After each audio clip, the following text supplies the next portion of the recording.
What's going on, everybody? This is Edison with the Question Where We Have podcast. We're at South by Southwest, and we got. T-dubbo, we right here, Mob Life Champion. That was a throw. That was an alley-oop. It's all good. It's all good. You got the Sandbar Gypsy here, the Hangover Takeover. But yeah, we definitely got the man in the building, man. Introduce yourself, as people already know. T-dubbo, St. Louis, Mob Life Champion. We in here. Y'all know what it is. Shout out to my man Junior, man. Yeah, shout out Junior for real, bro. Linking us. All right, so I want to start first of all with your background. So I know you started music, and then you got into the rap battle scene that we were just talking about. So did the rap battle scene come first, or is that something that you started doing to build on your music? Shut up. Damn. This is my thing as a take. Like when I started doing just rapping in general, I felt like being an MC encompasses everything. Making music, battling. You're not an MC. I feel like if you can't do both. Right. So I never shied away from any of it. So I started doing music, kinda. I was still on the block. And then a couple people that do promotions and shit, they reached out to me. Actually, Street Status from St. Louis is a battle league. Old boy, the owner, he reached out to me. He heard some of my freestyles and shit and was like, hey, bro, you need to battle. And if you follow battle rap, URL, Smack, KOTD, whatever, you know what Street Status is. And he begged me for like 3 months to get into battling. And I was like, nah, bro, my temper too bad. I'm young. Somebody say, fuck my mama. I'm shutting the whole club down. You know what I'm saying? And so him and my brother B-Magic, they steady like, bro, you need to battle. You need to battle. So I said, fuck it. All right, one day I'm going to try it. And I did, and after that, it just took off. Like the first battle dropped, and people from Germany and Australia was hitting me up. And I was like, oh, shit, I could use this. You know what I'm saying? So I started to put out music, and shit. Weird. What's the scene like in St. Louis for those that may not know that's not familiar with the town? St. Louis scene is just like the demographic overall, man. It's oppressed, it's fucked up. Right. You know what I'm saying? It's like my man was out here, we was talking about earlier off camera, it's a crustacean in the bucket like mentality. Some good people there, but the city has never been properly represented. We've never had the proper push that we deserve, and it's some of the most, I've been around the world doing this shit, and it's some of the most talented artists I've ever heard. And I ain't talking about just on hip-hop, I mean a plethora of different genres of music, from rock to blues to R&B, man. It's just some talented individuals, and the first person that really can tap into that market the right way, they're gonna make $1 billion, I swear to God. That's what's up. That's what's up, yeah. So tell me about, like, in general, like, political activism. I know that you really have a push, and you're very woke, let's say. And, you know, you follow all this stuff politically. So tell me, like, what do you personally do, or what do you want to do with your platform to kind of, like, portray a certain message for the people, like, politically and all that? For sure. Well, first and foremost, I use my music to portray our life, our struggle, the things that we're going through. Like, I speak for those people who really can't speak for themselves, whether they've been murdered or arrested, or they just don't have the ability to do so, to tell their story, as well as telling my own story. But I don't just do it on record. Like, you got a lot of artists that we run around and people call them sort of quote unquote conscious because they talk about it, but they don't do anything. I'm in the hood every day doing things. Like, we got, I was still selling crack when I sat and met Obama in the White House and gave them advice on police brutality and predatory policing and the criminal justice reform and things of that nature. So we run programs that's been copied all around the world. We give back to the city every day. I'm talking about education, bail reform. We teach kids from the ghetto how to code and build websites, food pantries, clothing pantries, any type of support to attack any avenue that they use to oppress us. We don't react to it. We proact to it. I mean, we try to prevent it before it's happening. Before Mike Brown is shot down in the middle of the street, we try to prevent those circumstances that allow that to happen. And that's what we do. And I run and help create an organization called Hands Up United that's been active since the Ferguson Rebellion, man. And we still active in the community and all around the world. Well, I just want to say, personally, I want to thank you for that, man, for taking responsibility, putting that on your shoulders, because not a lot of artists have the strength to do that. They're so focused on their music and trying to make money, and there's nothing wrong with making money, but it takes another level of consciousness to do that. You know, Muhammad Ali was a boxer, but he took that upon himself. And to that's stand the reason up. he's the greatest, and always gonna be the greatest. Exactly. So, but there's nothing wrong with other artists doing that. I heard you off camera talking about your relationship with Harvard. I wanted to just talk about that a little bit more, what you're doing with that. For sure. So Harvard as well as Princeton, they've been huge supporters of our organization and the Ferguson Revolution in general. My man Dubb-O is actually up there. He's a Harvard Nazir Fellowship grantee and doing some basically hip-hop work, educating people around the history of hip-hop. I've been the topic of discussion, so on and so forth, but we have a relationship with them. It's just they're trying to figure out how they can get involved with the new level of revolutionaries and the new movement, how they can assist, So what got you to start this organization and to like actually give back to the community? Because personally, I think like there is a lot of people making money, and that if they all got together and brought it back to where they came from, then those situations like would definitely be different and better for everyone. So all these people are not going back and helping. Everybody throws in like oh, here's a donation. I gave $50,000. Yay! Tax write-off. Right, I was just about to say tax write-off. Yeah, they're just doing the little publicity stunt in a sense. Exactly. So what makes you go and above and beyond? Because obviously that's taking time away from your music and something that's gonna, make you money and whatever. So you're sacrificing your artistic value to add in for the community. So what makes you do that? Like, why did you go into that? I feel like without the community, I wouldn't be who I am.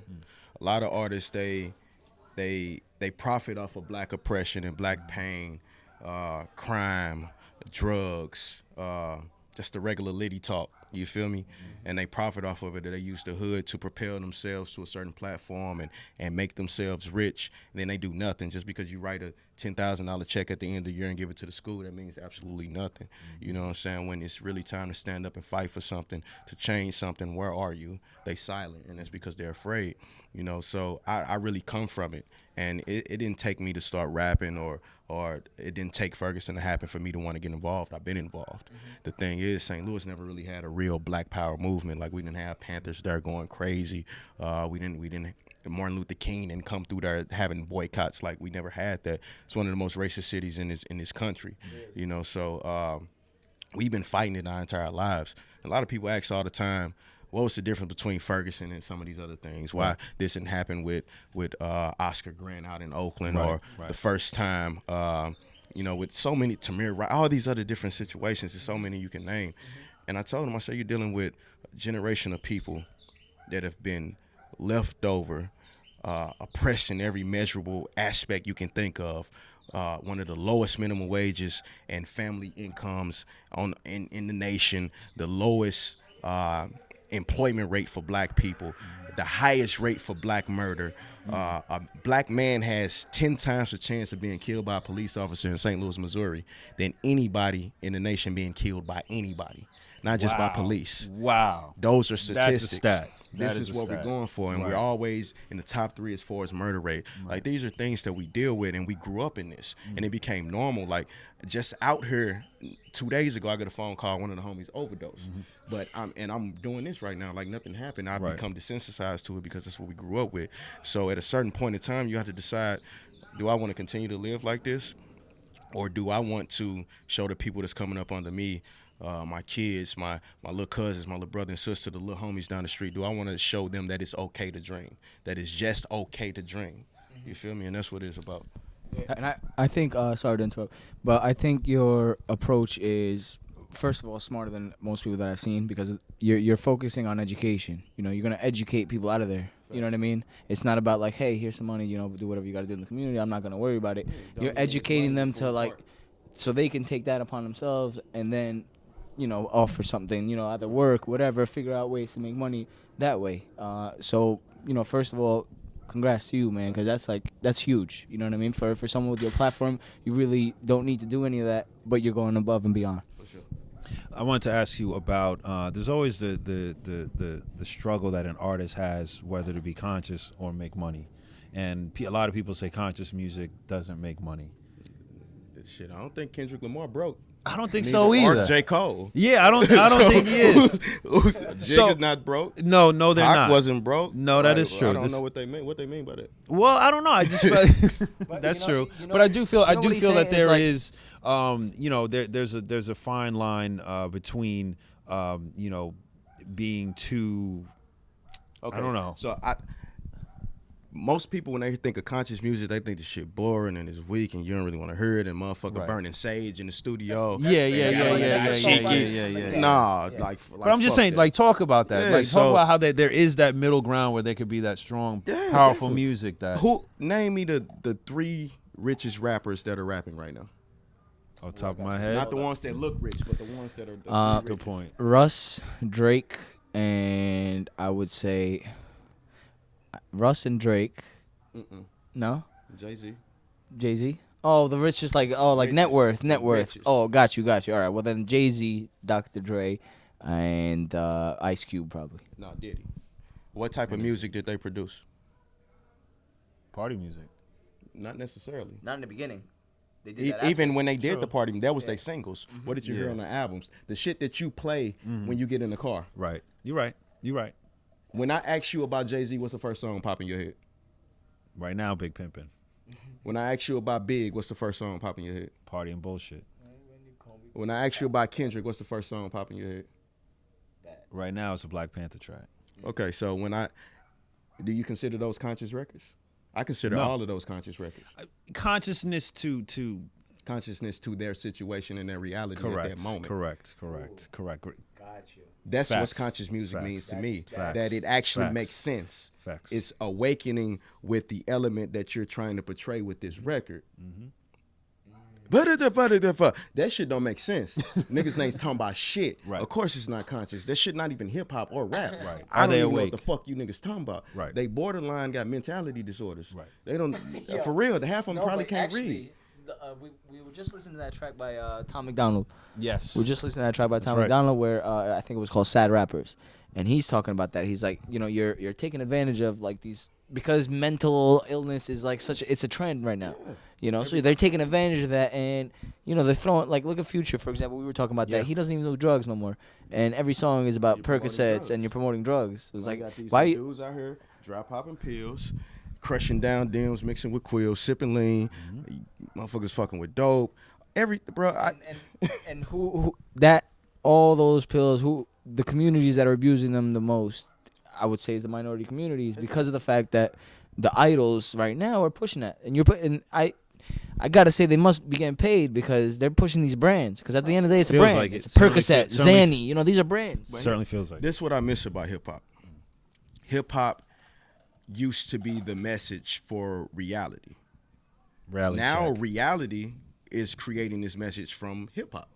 It's the opposite. People are listening to records and making that their life versus hip hop actually being the voice of the struggle. That's what it's built off of. When I went back and studied things and went back and listened to all these classic records, the Chronics or the Blueprints or the Get Rich or Die Trying, the Straight Outta Comptons, the Illmatics, like this is what I was hearing.